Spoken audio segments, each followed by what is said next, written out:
കർക്കിടക ചികിത്സയെക്കുറിച്ച് പലപ്പോഴും ഉയർന്നു കേൾക്കുന്ന ഒരു വിമർശനമാണ് ഇതൊരു മാർക്കറ്റിംഗ് ട്രെൻഡാണ് അല്ലെങ്കിൽ ബിസിനസ് ആണെന്നുള്ള കാര്യം. ഈ ഒരു അഭിപ്രായം പൂർണ്ണമായും അടിസ്ഥാനരഹിതമാണ് എന്ന് ഞാൻ പറയില്ല.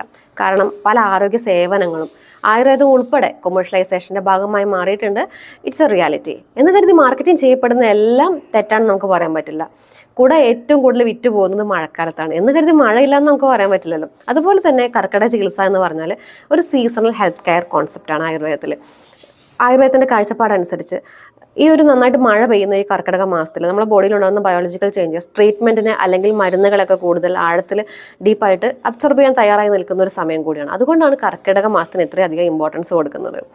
എന്ന് കരുതി എല്ലാ കർക്കിടക പാക്കേജുകളും എല്ലാവരും ചെയ്യണമെന്നില്ല. അത് ഓരോ വ്യക്തികൾക്കും അനുസരിച്ചിട്ടാണ് നമ്മൾ ഈ ട്രീറ്റ്മെന്റും കാര്യങ്ങളൊക്കെ നമ്മൾ ചെയ്യേണ്ടത്.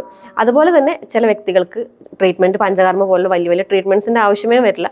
ഭക്ഷണത്തിൽ ചെറിയ ചെറിയ ക്രമീകരണങ്ങൾ വരുത്തിയാൽ മതിയായിരിക്കാം, അല്ലെങ്കിൽ വളരെ ചെറിയ മെഡിസിൻസിന്റെ യൂസ് മതിയായിരിക്കാം. ഇത്തരം കാര്യങ്ങളൊക്കെ ചെയ്താലും അത് കർക്കിടക ചികിത്സ തന്നെയാണ്. എല്ലാ ട്രീറ്റ്മെന്റ്സും ചെയ്താൽ മാത്രമേ കർക്കിടക ചികിത്സ ആവൂ എന്നില്ല.